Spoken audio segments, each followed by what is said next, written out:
Walang bagyo pero may malakas na pagbaha.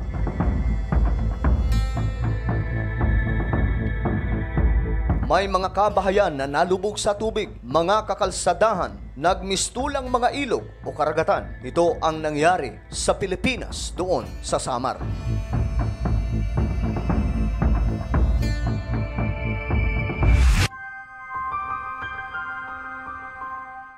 Hello, what's up mga sangkay? This is me. I'm back for another vlog today. Kamusta po mga kababayan, mga solid sangkay? Huwag niyo pong kailimutan na i-subscribe yung ating YouTube channel, i-click ang bell at i-click niyo po yung all. At sa mga nanonood po sa Facebook, i-follow niyo po yung ating Facebook page. Isang katakot-takot ang nangyari mga sangkay sa Pilipinas, sa lugar ng mga waray, doon sa Samar, kung saan nanalasa ang matinding pagbuhos ng ulan na nagdulot po ng mga malalakas na pagbaha kahit walang bagyo.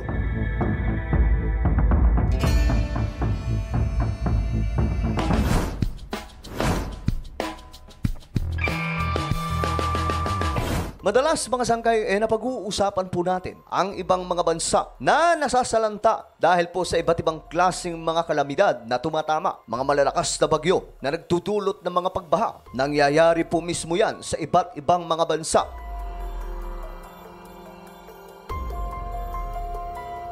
Ang tumitinding init ng panahon mga sangkay na nagdudulot po ng pagkatuyo ng kalupaan, pagkatuyo ng mga patubigan, pagkatuyo ng mga dinadaluyan ng tubig sa ilog, nagdudulot po ng mga matitinding heatwave at may mga pumapanaw dahil po sa tumitinding init ng panahon. Ilan lamang ito sa mga nangyayari ngayon sa ating mundo, dulot po ng climate change. Mismo yung mga scientist, mga sangkay ngayon, kinakabahan sa nangyayari sa ating planeta. Ayon po sa kanilang pag-aaral, patuloy na umiinit ang ating panahon. Ang temperatura ngayon sa ating mundo ay lalong lumalala. At dahil dyan mga sangkay, nakakapag-create ito o lumilikha ng mga malalakas na mga bagyo.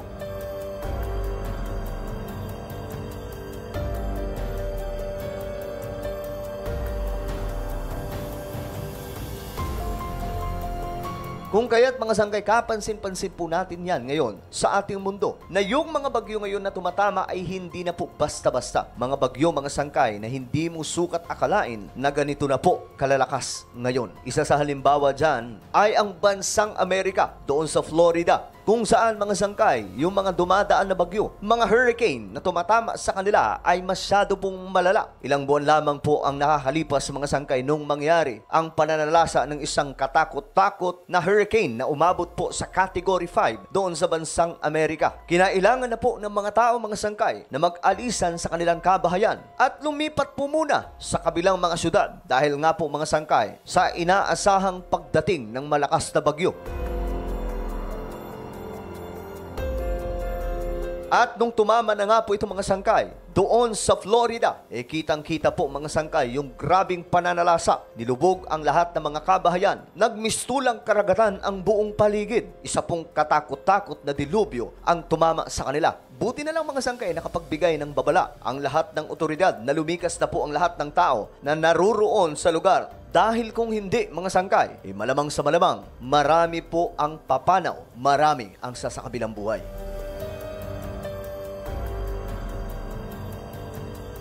Hindi lamang po sa bansang Amerika, maging sa China, ang second largest economy in the world, tinatamaan din po ng mga kalamidad, kagaya po ng mga malalakas na bagyo. Sino mag-aakala mga sangkay na maging ang mga train station nila ay pinasok na po ng tubig? Ang China ay isang malagong bansa. Kung iisipin mo lamang mga sangkay, hindi po basta-basta sana itong masasalanta dahil nga po sa mga matitindi po nilang mga flood control system. Subalit hindi po kinaya mga sangkay na puno ang buong syudad. Inanod ang mga sasakyan, maging yung mga gusali, mga sangkay ay pinasok po ng tubig. Ganyan po kalala ngayon ang ating mundo pagdating po sa mga kalamidad dahil nga po sa pananalasa ng climate change sa iba't ibang panig ng ating mundo. At eto na naman mga sangkay, pag-usapan po natin ang ating bansa. Nito lamang, tinamaan po ang isang lugar sa Pilipinas ng matinding pag-ulan na nagdulot po ng mga malalakas na pagbaha. Kumalat po sa social media mga sangkay ang mga matitinding baha doon sa Samar.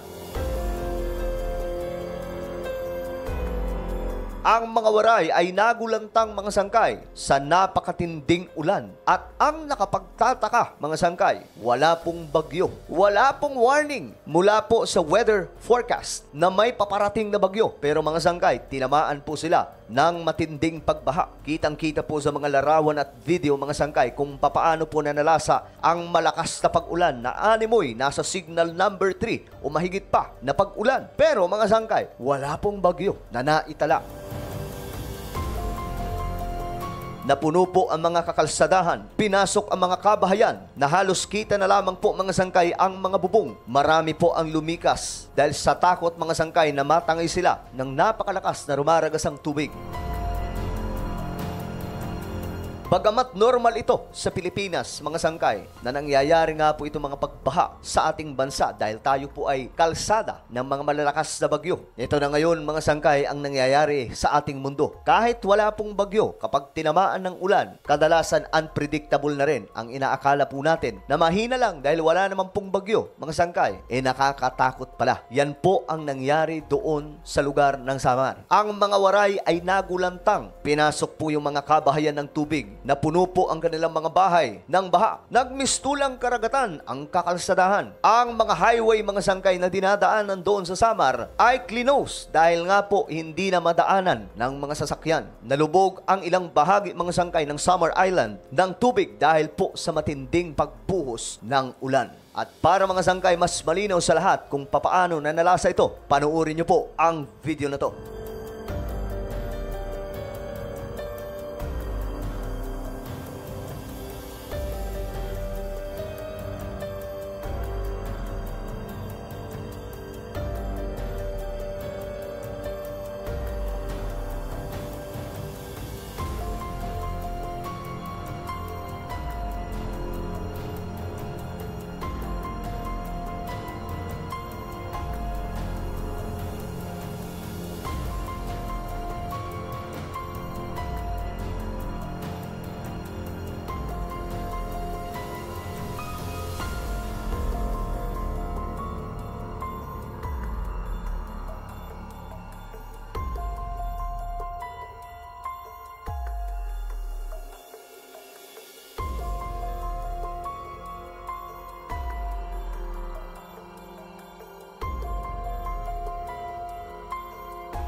So itong nangyayari ngayon sa ating mundo, mga sangkay, na pananalasa ng mga kakaibang natural disaster na kahit po walang bagyo, bumabaha ng husto at umuulan ng malalakas. Ito po ay bahagi ng climate change. Ayon po sa pag-aaral ng mga scientist, mga sangkay, ang ating mundo ay mayroon pong mga malalaking problema. Ang numero 1, mga sangkay, itong mga nangyayaring sigalot sa iba't ibang panig ng ating mundo na umahantong sa digmaan. Kagaya po ng nangyayari, mga sangkay, doon sa Ukraine at Russia at iba pang mga lugar dito sa ating mundo. Subalit, mga sangkay, pumapangalawa sa problema ngayon ng ating mundo ay ang climate change. Ang climate change, mga sangkay, ay nakikita na po ang effect. Kung noon, mga sangkay, itong climate change o pagbabago ng klima ay natural na nangyayari. Ngayon, mga sangkay, hindi na po. Ang climate change ngayon ay abnormal. Kung kaya't makikita po natin, mga sangkay, ang mga masasamang epekto ngayon sa iba't ibang panig ng ating mundo. Sinong mag-aakala, mga sangkay, na ang Europe na hindi basta-basta tinatamaan po ng mga malalakas na pagbaha, ngayon, binabaha na rin po sila, mga sangkay. Pinapasok na rin po sila ng mga matitinding pagbuhos ng ulan. Sino rin ang mag-aakala, mga sangkay, doon sa Middle East na mananalasa po ang isang matinding pag-ulan kahit po, mga sangkay, ang lugar na ito ay napakainit. Bibihira lamang po ang ulan doon, mga sangkay. Pero, mga sangkay,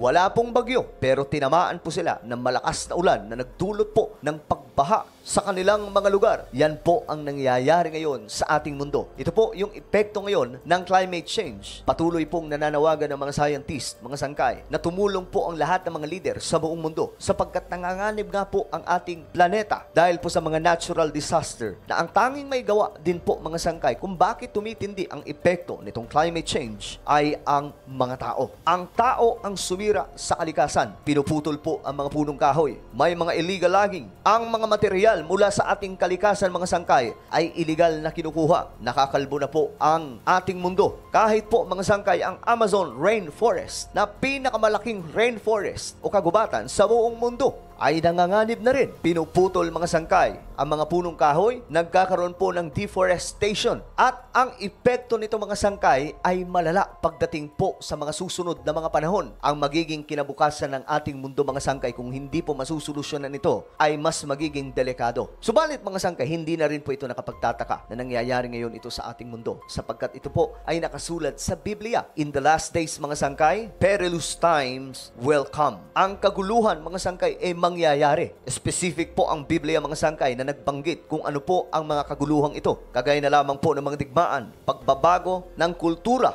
uugali ng mga tao, pagiging marahas ng sangkatauhan. Kitang-kita po natin yan ngayon mga sangkay. Mga pagyanig ng kalupaan, pagkalat ng iba't ibang klaseng karamdaman, ang grabing taggutom na nararanasan din po natin ngayon, lalong-lalo na po doon sa Africa. At isa pa sa nabanggit dito mga sangkay ay ang pananalasa ng ating kalikasan. Ito na po ang nangyayari ngayon sa ating planeta. Hindi na po ito biro mga sangkay. Patuloy na natutupad ang mga propesiya na nakasulat sa salita ng Diyos. Kung kaya't mga sangkay, tayo na mga naglilingkod sa ating Panginoon, magpatuloy lamang po tayo. Hindi po natin alam kung ano po ang magiging future ng ating planeta. But as long as mga sangkay, nasa kaharian po tayo ng ating Panginoon, anuman ang mangyari sa ating mundo, may mga kalamidad man, may mga disaster man, naniniwala po ko mga sangkay na tayo ay isasalba ng ating Panginoon. Hindi papahintulutan ng ating Panginoong Diyos na mapahamak ang kanyang mga anak. Sabi ng Biblia mga sangkay, uutusan niya ang kanyang mga anghel para po gabayan at iligtas ang mga taong tunay na naglilingkod sa kanya. Ano po ang inyong opinion sa ating napag-usapan ngayon? Just comment down below. Huwag niyo pong kailimutan na i-subscribe yung ating YouTube channel.